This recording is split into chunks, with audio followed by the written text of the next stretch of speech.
Hi, and welcome back. We're going to go on to chapter 2, and we're going to talk about SWOT analysis.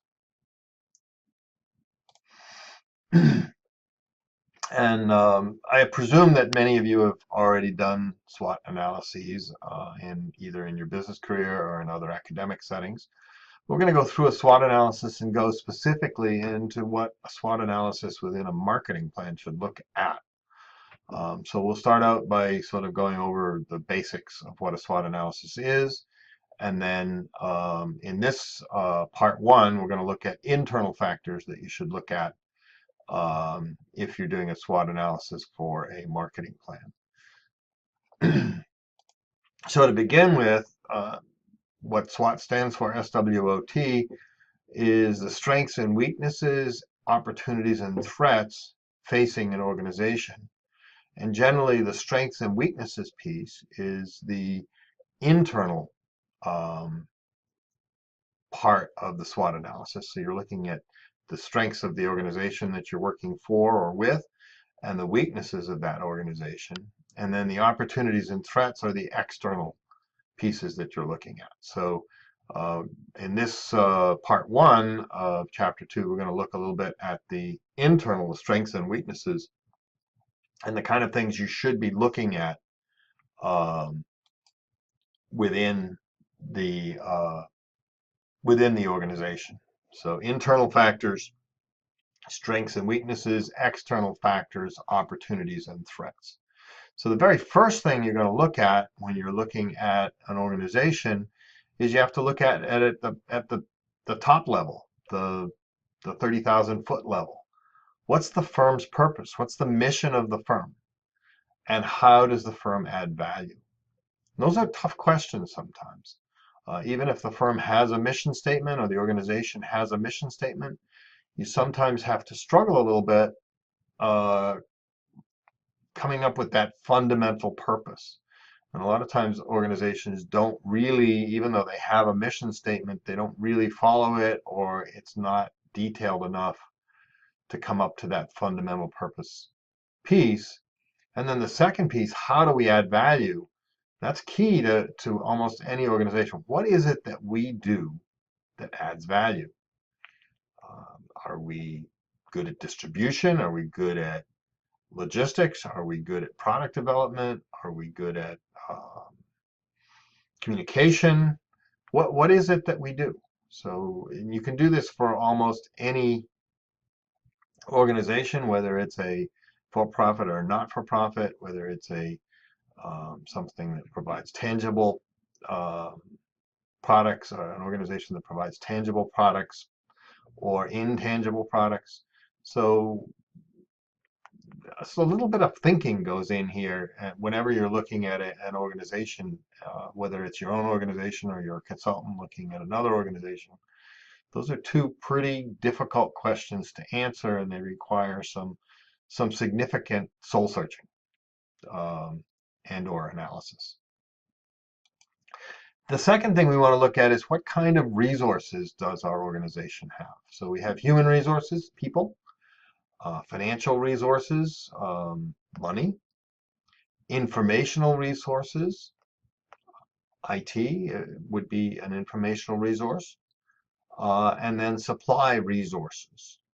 And these resources kind of fit together to what we call core competency, how we add value. What are we good at? And there's very few organizations that are good at everything. So it's really important to know where our strengths are and where our weaknesses are. So we might have really, really good people. We might have a weak balance sheet, not a lot of resources to commit to whatever it is that we're trying to do. We may be lacking in information, but we might have a really good supply chain. That's the kind of analysis that you need, and it needs obviously to be a lot more detailed than what I just did, but you have to look at each one of those pieces when you're looking at creating a marketing plan. So we've looked at that super high level, the mission side. Now we're looking a little bit deeper into specifics. So think about think about the organization you currently work in. What are the resources that the organization that you currently work in? What are their strengths and weaknesses within human resources? So people, financial resources, informational resources. And informational is kind of a little difficult, but there are lots of organizations out there where informational resources are the thing that they have the most of. Think about Facebook. What does Facebook have? They have information. They don't have much else. That's what their strength is their informational resource. There are lots of organizations that that have very strong informational capabilities and maybe weaker on some of the other pieces. And then the supply chain. Um, am I let's say I'm a natural resource producer and I own a very productive copper mine. Well, that's a supply resource. I have access to or ownership of a copper mine that's very productive, low cost producer, let's say. So that's a supply resource. That's a fairly simple one, but supply resources don't necessarily have to be owned. You may just have access to supply. So you have to think pretty deeply whenever you look at an organization about all of those resource issues.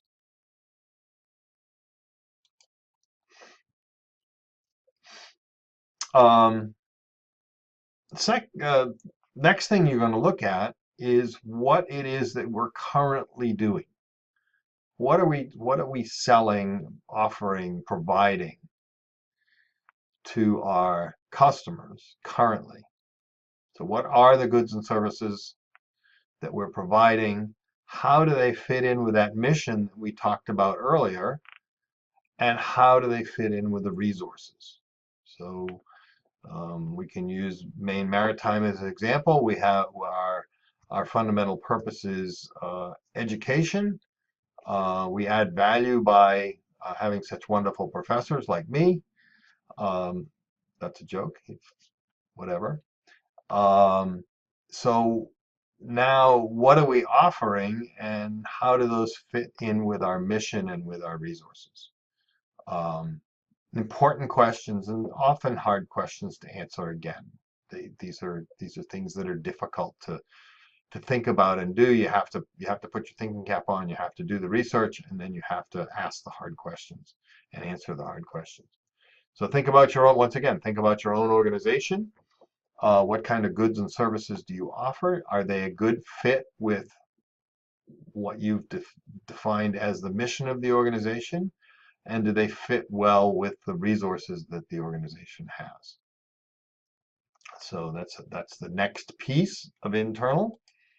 And then you start getting into some detail about stuff that's already gone on. So we can look at all sorts of historical data. Once again, this is a research process, so you're going in and looking at prior year sales, both in dollars and units. You might be looking at growth in sales over a number of years or shrinkage in sales. You might be looking at sales within certain different product areas and or different types of customers. Are sales to young people growing and our sales to old people shrinking or vice versa, that kinds of things. So lots of data out there that we can look at. Stuff that's already happened. This is historical, but sometimes historical data can lead to decisions about the future or some picture of what the future might look like. Next question.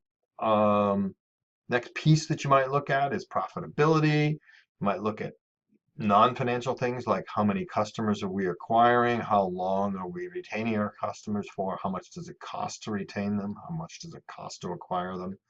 And there's a million other things that you can look at internally. Product return rates, product quality rates, customer satisfaction, customer service ratings and so forth. So there's lots of historical data that, depending on what the product is and what we're looking to accomplish with our marketing plan, that we can look at to make determinations about our internal analysis. So you notice we started at the 30,000 foot level, started up here, and then we're going down and digging deeper into more detailed information as we go along. So definitely a process, and it's a good process to start with. It's a lot of people want to dig right into this part because this is the hard facts kinds of things. So let's look at what we've done in the past. But before you do there, you want to go and do these bigger, more ethereal kinds of things. And then finally, and this is once again something that some people sometimes forget, we want to look at what our relationships look like. So what are our relationships like with our channel partners? And once again, I think we talked about the word channel in the last chapter a little bit. So channel partners, the people we work with, they might be, in terms of downstream channel partners, they're going to be maybe distributors, retailers, brokers, agents. How do we get our product from us to the end consumer?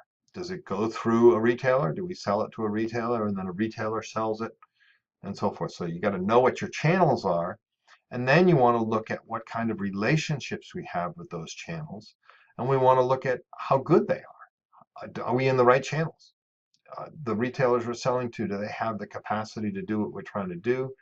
Are they providing a high quality experience to the consumer? Are they adding value to our product? Same thing with distributors, brokers, or agents. So you're going to start doing a detailed analysis of how do we get our product from here to there, kind of the logistics process. But what are these people doing, and are they doing it well? And then you do the same analysis on your upstream suppliers. What are they doing for us? Do they provide us with the services that we need, with the product that we need when we need it? Are their delivery times good? Are their pricing good? Are they easy to work with? Do they deal with difficulties or problems well? Are they responsive? All of those kinds of things. So we're going to look at those business relationships, both downstream with our channel partners and upstream with our suppliers. And then we may have other business partners. Maybe we have some co-branding partners, some marketing partners, some informational partners, all sorts of other kinds of business partners other than suppliers and channel partners that we might have. So we want to look at all those business relationships and see how they work. How do they fit in with our mission? How do they fit in with our resources? How do they fit in with our products? Does it all work as a holistic whole? So that's kind of the internal analysis specific to marketing that we want to look at when we're preparing a marketing plan. So that's the end of part 1 for chapter 2. And there's a few short questions to follow, and then you can go on to part 2 of chapter 2. Thanks for listening.